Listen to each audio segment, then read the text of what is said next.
And now, your ABC6 Storm Tracker weather with Chief Meteorologist Jeff Denoyer.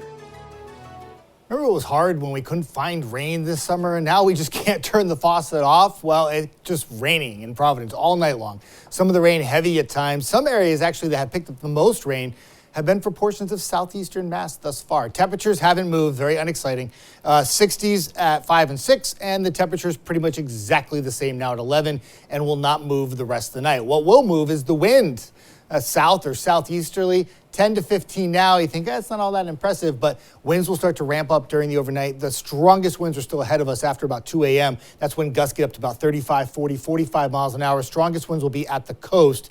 And yeah, there could be some isolated power outages. The gusts, again, not all that impressive right now. 20 in Westerly, 33 in Wakefield, 20 in Providence, but look for those numbers to go up in the next couple of hours. So how much rainfall? This is through 10 p.m. We've been adding to the total since, but Dartmouth already 1.67 inches, Berkeley 1.43. I try to pick a couple of areas in Rhode Island as well, like Coventry and Ashaway, over an inch of rain, North Dighton over an inch, and my good buddy Steve in New Bedford, 1.2 inches of rain.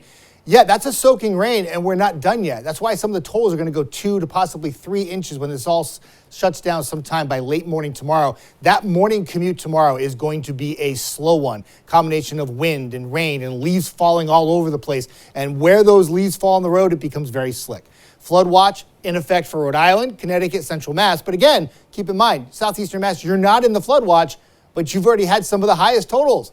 Wind advisory for areas mainly south of Providence for the coastal locations. Some of your strongest wind gusts likely will end up being for like Block Island, Nantucket, Martha's Vineyard, where a gust to 60 is not out of the question. But for the rest of the area, again, that 35 to 45 mile per hour gust is what we're looking for the rest of the night. Could even have some rumbles of thunder, all part of a frontal boundary. So much rainfall moving south to north, and it only has just begun. Rainfall will vary in intensity the rest of the night. It will be coming down heavy at times. At other times, it'll be light to moderate, but it's all going to continue to rain as we go into that morning commute tomorrow and a slow Friday morning commute. Right now, most of the rain falling in Rhode Island across the state line into portions of Bristol County. Plymouth County getting a little bit of a break right now, but that's only temporary with more rain to come. You can see the pockets of heavy rain too scattered across the area, making it tough to drive overnight. So tough when it's dark outside. So difficult. 2 hands on the wheel, hydroplaning likely. Here's that burst of more rain overnight, waves of heavy rain, kind of pivoting to the east by 3, 4 in the morning. And then for areas towards like Cape Cod in the morning, we see some of that heavier rainfall. But at that point, we still have rain falling for the area and we're not done. 6 o'clock, still areas of heavy rainfall. 7, 8 o'clock, still areas of heavy rain.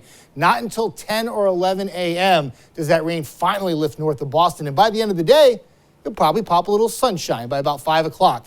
And the storm will be moving out, things quiet down, and we look forward to a really nice weekend. At least Saturday, I think, is going to be the pick of the week. And the weekend, the only reason why I say that is because a little cloud cover on Sunday, upper 60s both days, and another shot of rain for early next week. John? Thank you, Jeff. Providence College.